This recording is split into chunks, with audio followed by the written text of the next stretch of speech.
प्रदेश के हर स्तर के चुनाव में पैसे ने अहम भूमिका निभानी शुरू कर दी है।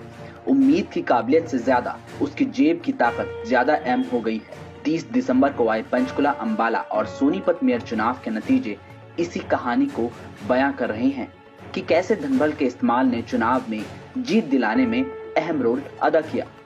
पंचकुला से बीजेपी के कुलभूषण गोयल ने मेयर चुनाव में जीत हासिल की, तो अंबाला में हरियाणा जनचेतना पार्टी की शक्ति रानी शर्मा मेयर बनी। निखिल मदान सोनीपत के पहले मेयर बने। तीनों ही चुनाव जीते मेयर उम्मीदवार पैसे से शक्तिशाली और करोड़ों की संपत्ति के स्वामी हैं।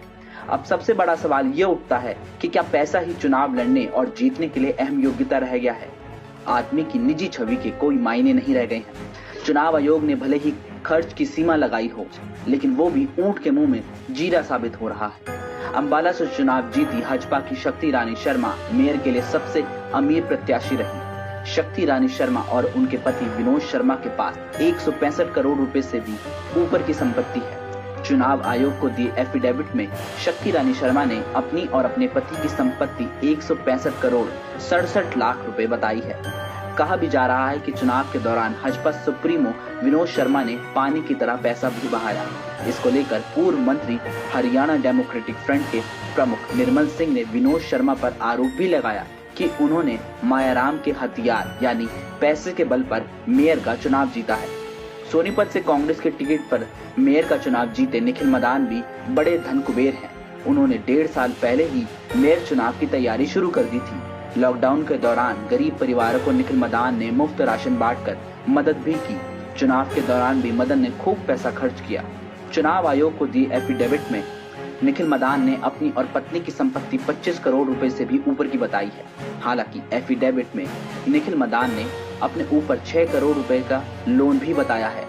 बीजेपी की टिकट पर पंचकुला से मेयर बने कुलभूषण गोयल भी खूब पैसे वाले हैं। चुनाव आयोग को दिए अपने शपथ पत्र में कुलभूषण गोयल ने अपनी और अपनी पत्नी की संपत्ति 63 करोड़ 78 लाख रुपए बताई है।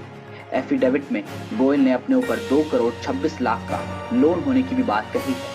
कुलभूषण गोयल पहले भी पंचकुला विधानसभा सीट से इनेलो के टिकट पर 2014 का चुनाव लड़ चुके हैं। अब सबसे बड़ा सवाल ये है कि क्या आम आदमी और साधारण कार्यकर्ता के लिए चुनाव लड़ना दूर की कौड़ी होता जा रहा है? क्या आगे भी धनबल के सहारे ही चुनावों में जीत हासिल की जाती रहेगी? क्या चुनावी मैदान में सिर्फ ऐसे उम्मीदवार रह जाएंगे जो अपने पैसे के बलबूते चुनाव लड़ सकें या फिर लड़वा सकें? वैसे भी पिछले कुछ सालों में पैसे के बलबूते चुनाव लड़ने का चलन काफी बढ़ गया है। इस पर चुनाव आयोग लगाम नहीं लगा पाया है। कई धन कुबेर समाज सेवी बनकर गरीब परिवारों को अपना वोट बैंक बना रहे हैं, जिसके जरिए वो विधानसभा तक भी पहुंच रहे हैं। निर्मल सिंह ने मेयर चुनाव में मतदाताओं को प्रभावित करने के लिए धनबल के इस्तेमाल के जो आरोप लगाए हैं वो गलत भी नहीं लगाए हैं। अब देखना यह है कि चुनावों में जो पैसे की भूमिका बड़ी है वो कब जाकर खत्म होती